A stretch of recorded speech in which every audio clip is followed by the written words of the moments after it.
سلام البنات، وش راكم؟ ان شاء الله تكونوا لاباس. اليوم جبت لكم هذا الصحن تاع الكريسبي. بهذا الكريسبي كامل درتو بنص صدر تاع الدجاج، وملحات رمضان، يعني تقدري ديري طبسي شهي بمكونات بسيطة مش غالية بزاف. درت الكومونبير كريسبي والكوردون بلو وكريسبي اصابع الدجاج كريسبي.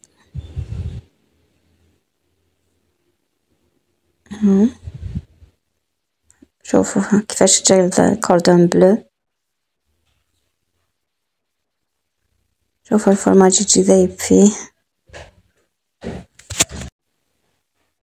وهذا الكومونبير كريسبي، شوفوا كيفاش يجي الكومونبير ذايب من الداخل، روعة وبنين بنين روعة، جربوه ما تندموش. وهذو أصابع الدجاج يجوا مقرمشين كريسبي كريسبي من الداخل. شوفوا كيفاش يجي الدجاج طايب بيض يهبل. باش نديرو هذا الطبق نحتاجو هذه المكونات.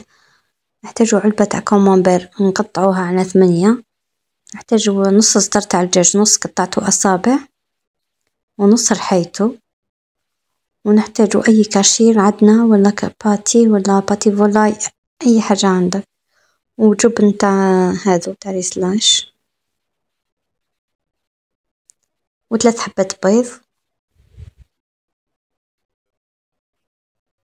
وهنا عندنا كيس تاع خبز يابس درت فيه الفلفل الأحمر، ثوم مرحي، كركم، زنجبيل، بصلة مرحية، وتوابل الدجاج وملح.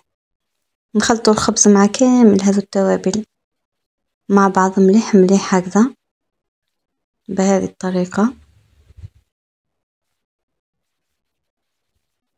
وهنا عندنا نفس التوابل، ملح، فلفل أحمر، ثوم مرحي، زنجبيل، وتوابل الدجاج.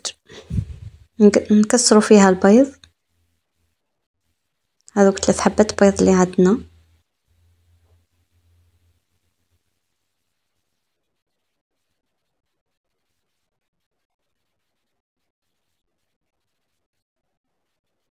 نضربوهم مليح مع بعض.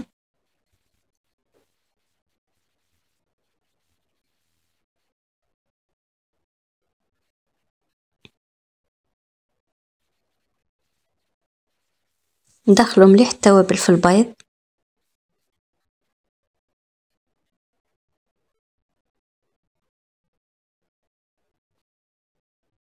يعني البيض ما يذوبوش فيه التوابل، نحركوا مليح. هنا نص صدر الدجاج اللي عندنا، رشيت عليه رشة من الملح وقسمته على 4.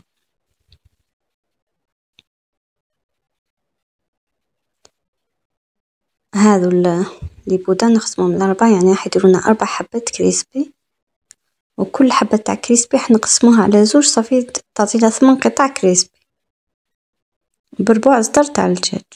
هذا الخيط العرق اللي يجي داخل الدجاج نفتحوه مليح. لازم تكون عندنا طبقة رقيقة من الدجاج، ونحطوا هذيك الكاشير اللي عندنا. ما نحتاج 2 حبات برك من هذا الفرماج المربع، لانه احنا نقسموا الحبة على 2 باش ما تجيناش الحبة خشينة بزاف.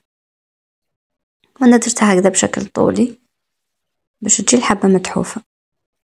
ونديرو طبقة رقيقة تاع الدجاج، ما لازمش تكون خشينة. سكروا عليها مليح مليح بهذه الطريقة اللي تشوفوها. بالنسبة للتوابل، من كل توابل درت 4 مغرف 4 مغرف، والتوابل اختيارية، ديري التوابل اللي تحبيهم. دائما في الطبخ الإنسان كاين تابل يحبه، كاين تابل ما يحبش ريحته. الطبخ مرن يتحمل كلش، أي تابل تحبيه ديريه، خاصة في التوابل. أنا درت حبة معاكم. نفتحوا الدجاج طبقة رقيقة ونستعملوا ساشي من الأحسن، لأنه الساشي ما تخليش اللحم يلصق لنا فيه حتى بلان دو ترافاي. حطوا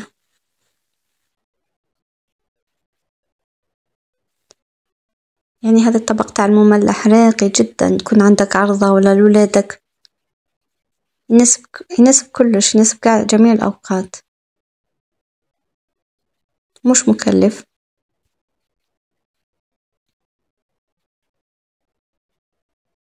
وسريع، ما يحتاج كامل تحضير.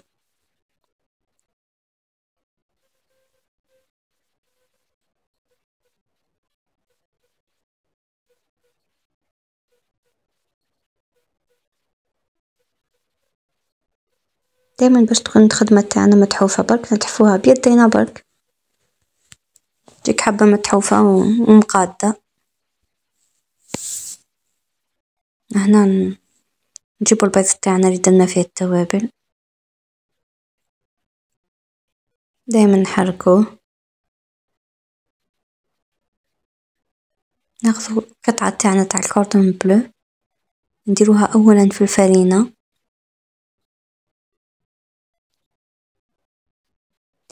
الفرينة هذا هو السر تاع الكريسبي اللي ما يخليش طبقة الخبز تنفصل على اللحم، هي أنك تديري في الفرينة الأول ثم في البيض والتوابل،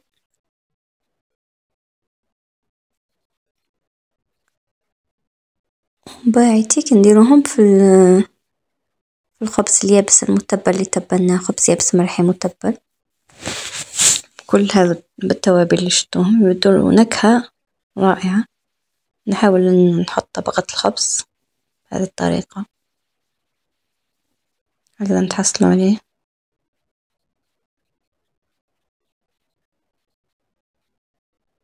هنا ثاني ناخذ قطعة الكامونبير، نديروها أولا في الفرينة ونغلفوها من جميع الجهات، ومن بعد نديروها في طبقة البيض والتوابل،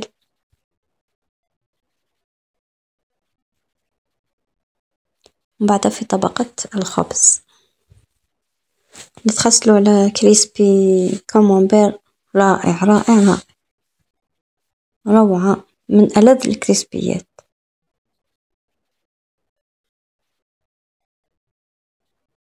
واللي ما يحبش كامونبير يقدر يستعمل أي نوع تاع جبن، حتى الجبن المربع ولا المثلث يقدر يكون بان.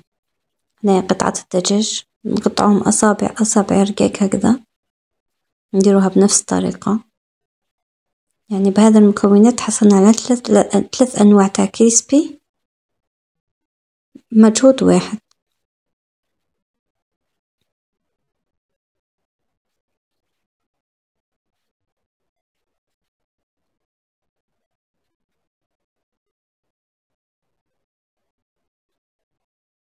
النتيجة، نكمل الكمية كامل ونرجع لكم. هنا بعد ما رجعت لكم هاي الكمية اللي تحصلت عليها، لازم لو كان ناخذوهم نقلوهم في الزيت، زيت غزير كما نقلوا البطاطا كيف يعني الكريسبي تقلى كما البطاطا. نقليهم ونرجع لكم.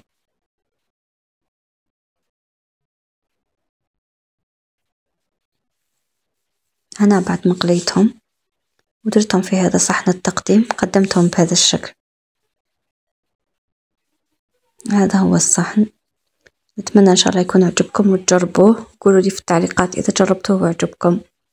ما تنسوش ديروا لي لايك وتشتركوا في قناتي، وشكرا على المشاهدة، وإن شاء الله نتلاقاو في فيديو آخر. سلام.